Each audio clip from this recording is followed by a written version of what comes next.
This is Comic Picks by the Glick. Hey, I'm your host, Jason Glick. Hi, Jason Glick. How are you? I'm good, John. And yourself? It's not Fanime anymore, so No, don't remind me, goddammit. It's like another 50 weeks until the next convention. And we've got Comic-Con coming up. That's not the same. But it's like that. I'm looking into other conventions to attend to alleviate the con depression right there. Hey, but you know what? You say it's another 50 weeks. I say it's just another 25 podcasts.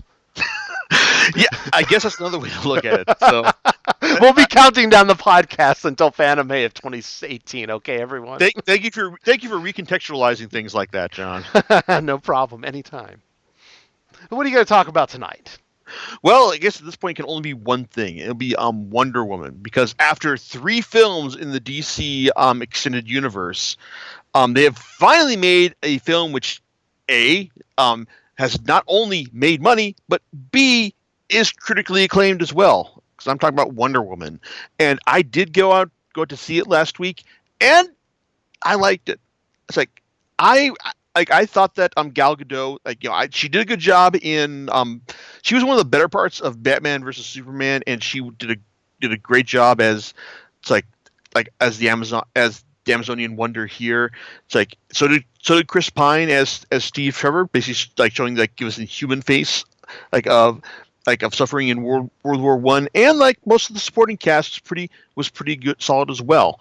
I liked it. I was not overly passionate about it because I guess it's, even despite its World War One setting, it's still kind of a very straightforward origin story, and there weren't a whole lot of surprising twists. It's throughout as well. I mean, the action was handled pretty well. There were some very impressive shots that were framed, like the point where Wonder Woman is blocking all the bullets with her shield over no man's land.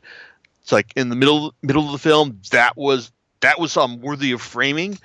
So there, like I said, it was a good film. It just wasn't something I was blown away by. I've heard differing things from my friends, which they were I think they're actually much bigger Wonder Woman fans than me. One of my friends was very thrilled that that the film was just good, for lack of a better term.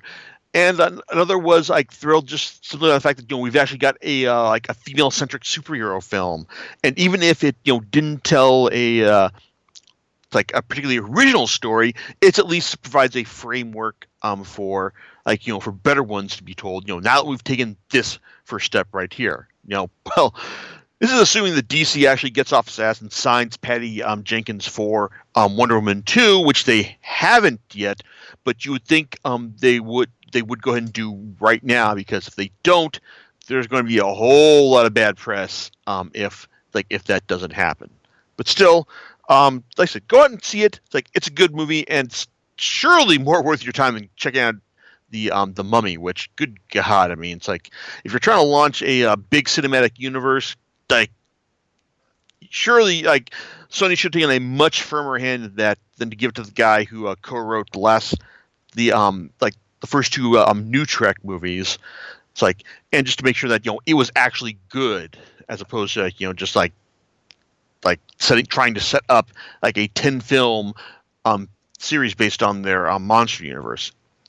Anyway, but another hopefully welcome knock-on effect of the Wonder Woman movie is to help sell comics about the title character as well, which I have not read as much Wonder Woman comics as I should over the years.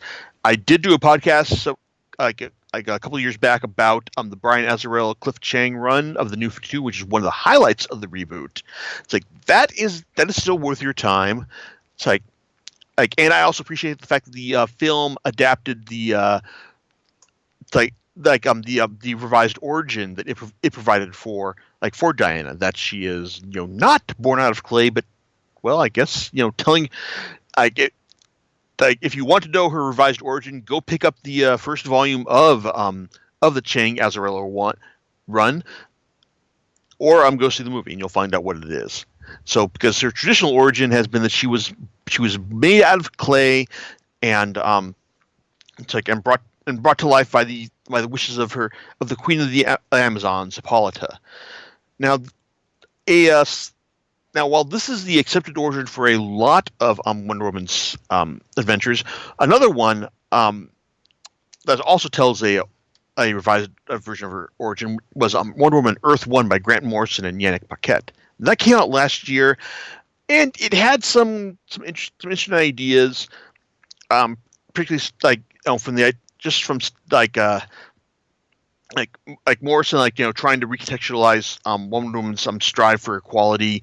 It's in a modern setting, while also dealing with all the crazy ass bondage stuff that her creator William Moulton Marston threw in.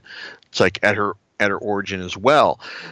I liked it, but at the same time, it was also kind of a story that basically came out as hey, this is a story he had to tell you before he told the stories he wanted to tell you. It was basically nothing more than setting up Diana's origins.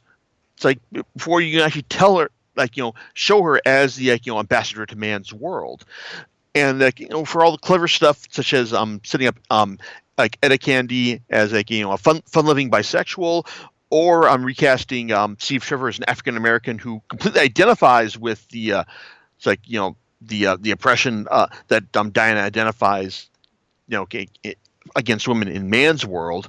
It's like there's it's like I said, it's just I wanted more from it than just a simple origin story.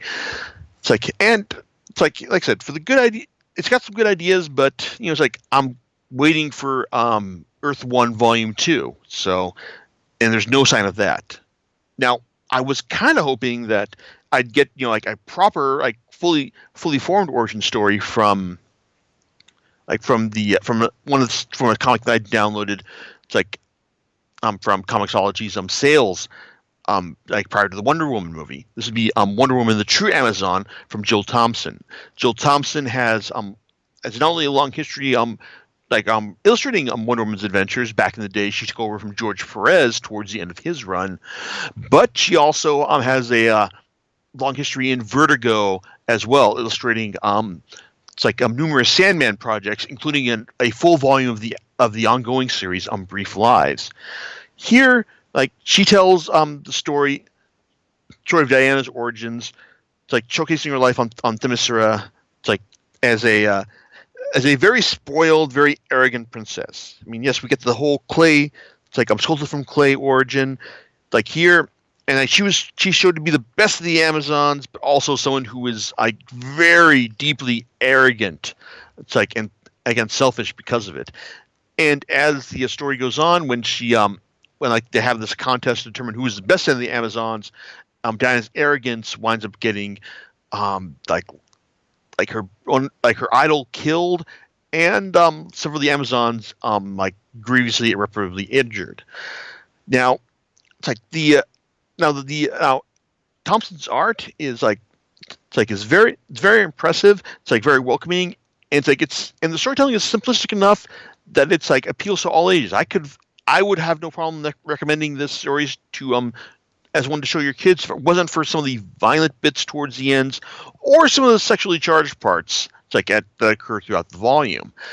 But while it seems to be telling a story that is poised to be one of redemption, of Diana doing wrong by her people, but then eventually redeeming herself at the end. Well, it only tells half that, because it turns out that her her story of redemption to basically ends with her going to man's world in order to find that redemption, and that's okay.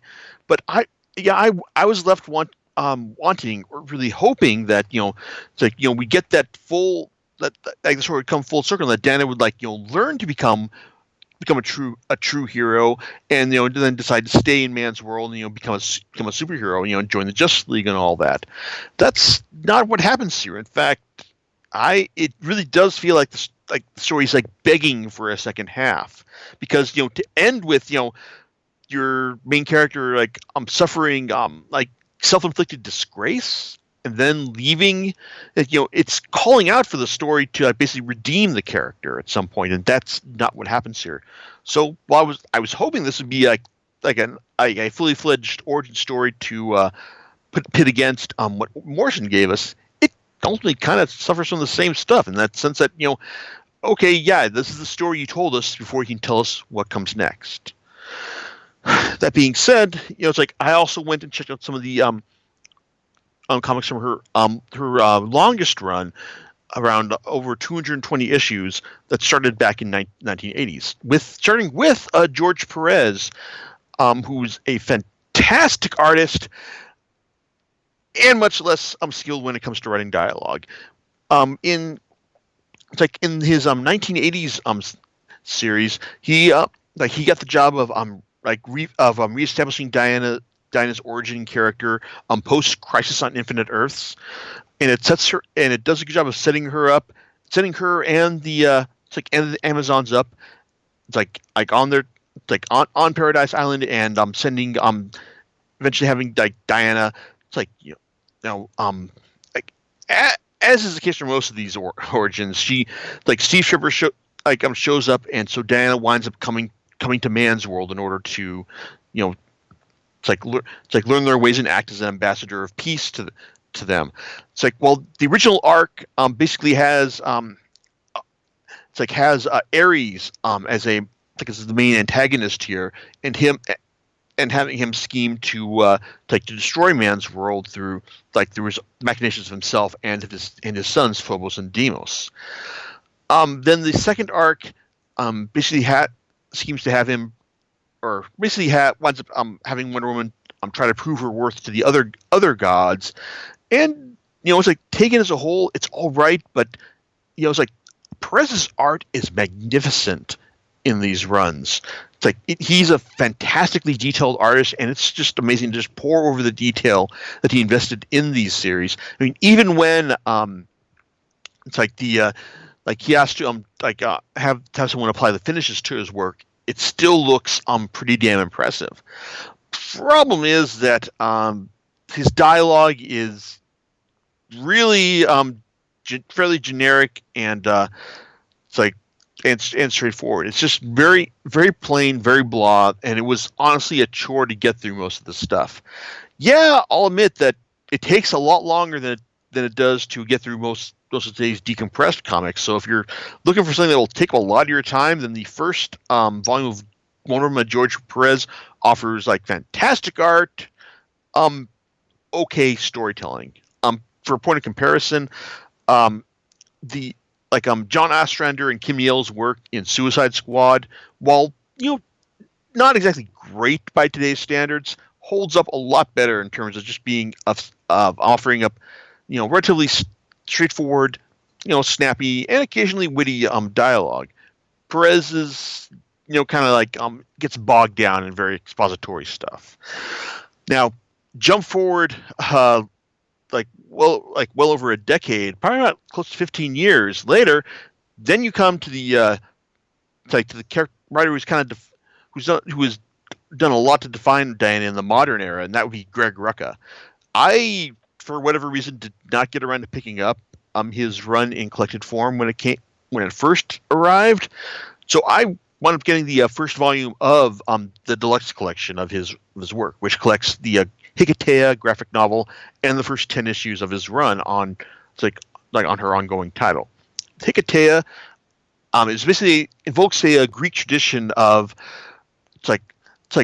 of somewhat of a member of the ruling class who is forced to offer protection by someone from the lower class. Basically, the person from the lower class submits themselves to the person of higher class's will. It's in exchange for protection and sustenance. Catch is that the person of higher class cannot abuse this, or else they would find themselves subject to vengeance by the Furies. Now, in Diana's case, she finds herself open to the tradition of Hikatea when a woman who escaped from Gotham City, and yes, Batman does figure into the story, after she's killed several bad guys. So she protects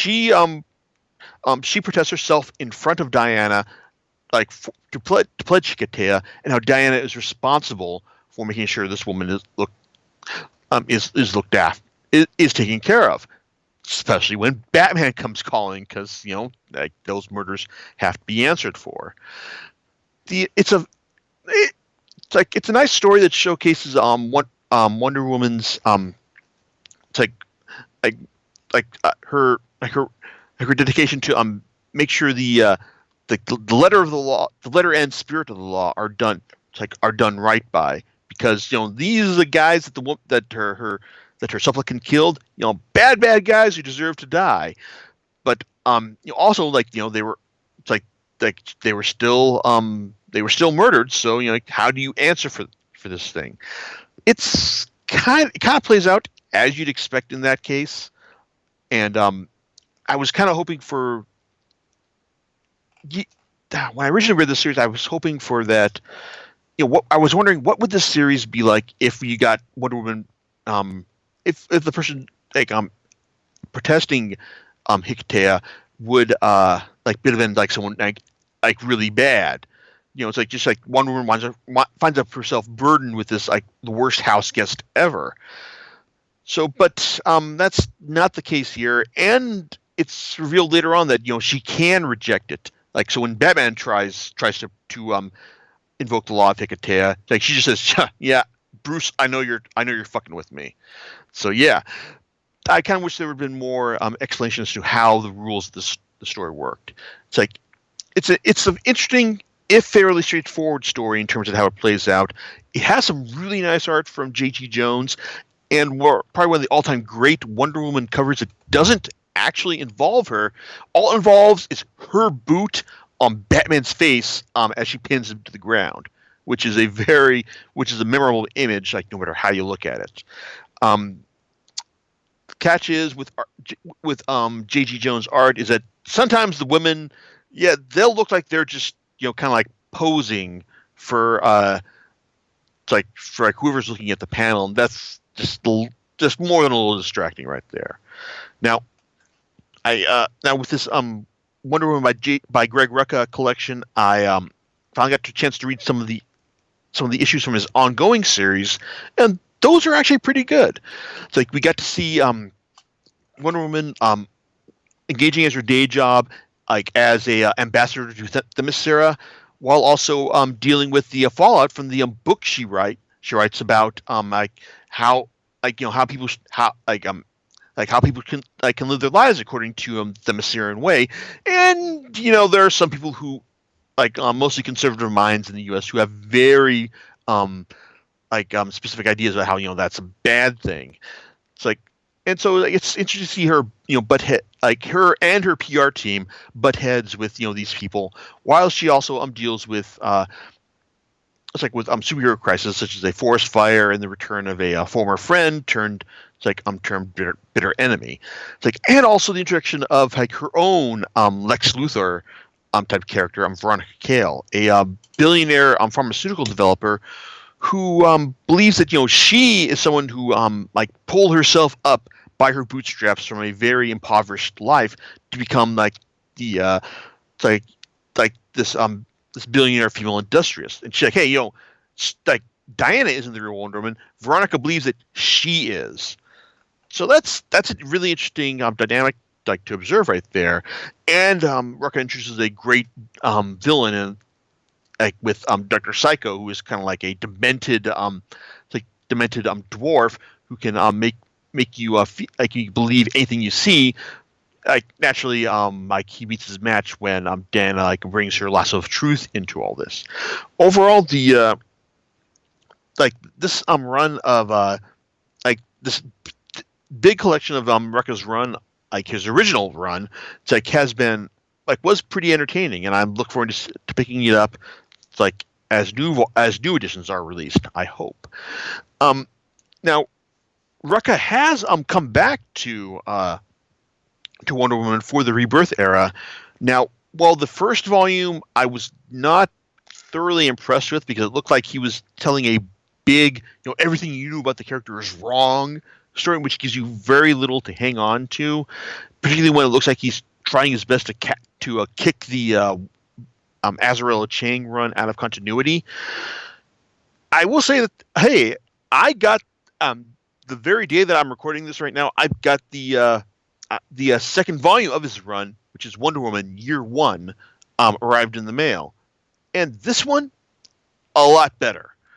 It's like we get to see it, get to see Diana's days on on Paradise Island, like Steve Trevor's arrival in it's by chance on the island, and Diana departing to to act as ambassador to Man's World and just figure out what Ares evil plan is on the in the world. And yeah, this is like the third Wonder Woman origin story that I've talked about here, and it's also the best.